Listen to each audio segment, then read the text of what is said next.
What do you do when the world tells you to feel joyful, but your heart feels tired, heavy, or worn thin?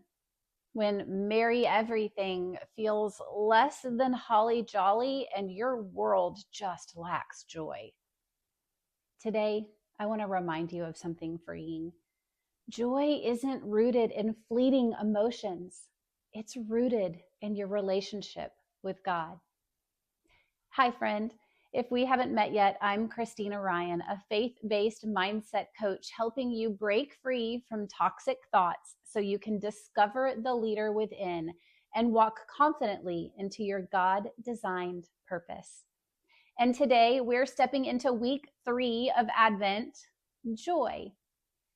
Well, for many of us, joy feels like the hardest word of the season because life is real and the twinkling lights around us may not be twinkling in us.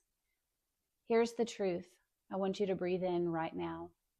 Joy isn't pretending everything is okay.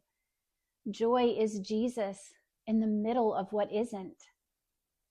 If you stay with me, by the end of this video, you'll understand what biblical joy really is and why it's not something that you manufacture, and how to receive it, even when life feels heavy. Well, joy doesn't equal happiness.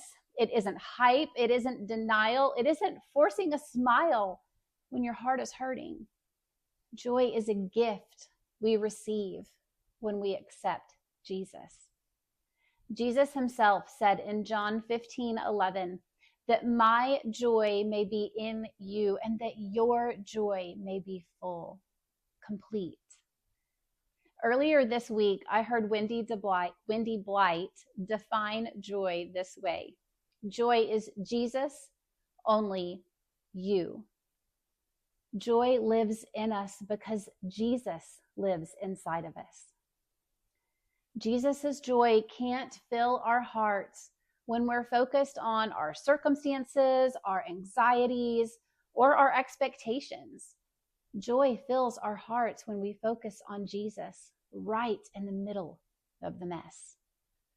That's why joy often feels so elusive during the holidays, not because God is withholding it, but because our attention is scattered. So let's focus in and walk through the 3 R's of joy. First, it's recognizing.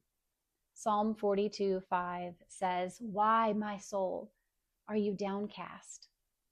Joy begins with honesty, not fixing, not forcing, but naming.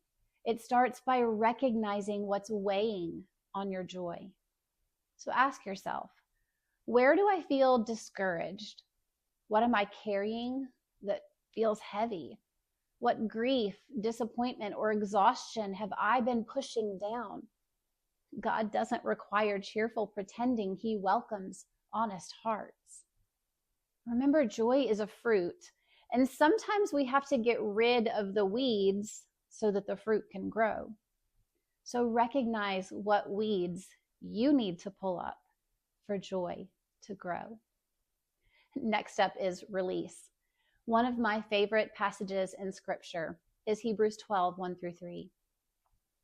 Let us throw off everything that hinders us, the sin that so easily entangles, and let us run with perseverance the race marked out for us, fixing our eyes on Jesus, the pioneer and perfecter of faith.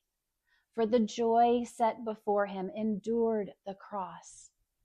Consider him who endured such opposition from sinners, so that you will not grow weary and lose heart. Did you notice it starts out with us throwing off everything that hinders us? That means everything that's holding you back. You have to release it, and you release it to Jesus. Release the comparison, the performance, the pressure, the expectations of how things should look, and the belief that joy has to wait for circumstances to change. Don't forget that comparison is the thief of joy. Joy comes when we stop staring at the world around us and start fixing our eyes on Jesus. And once we've let go, we can receive. Nehemiah 8:10 reminds us that joy is not something that we summon. It's something we receive. Nehemiah says, "The joy of the Lord is your strength." The joy of the Lord strengthens weary hearts. The joy of the Lord steadies shaking souls. The joy of the Lord doesn't deny pain. It's there with you in it. When you receive joy, you're not saying that life is easy. You're saying that Jesus is enough. Jesus, only you. He told us this so that his joy may be in us and that our joy may be complete. Scripture also reminds us that joy is something we practice every day. And practice doesn't make perfect. Practice makes permanence. 1 Thessalonians 5:16 through 18 reminds us that to rejoice in the Lord always, to give thanks in all circumstances, not because the circumstances are good, but because God is present. Then James 1:2 through 4 tells us to consider it all joy when we face trials, because those trials bring endurance. Joy matures us. Joy anchors us when life feels unsteady. Joy isn't loud, it's deep. Think about what's been weighing on you and stealing your joy lately. Is it the season, a situation, a sorrow? As you breathe, inhale, Jesus, you are my joy. Then release what's weighing you down and receive this truth. The joy of the Lord is my strength. And repeat it as often as you need to. Friend, joy isn't found in performing or striving or comparing.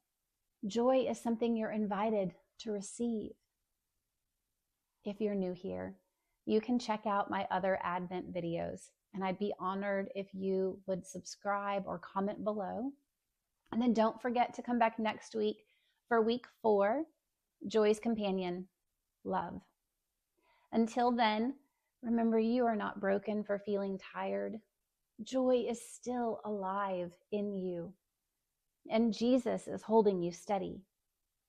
Don't forget, joy is Jesus, only you.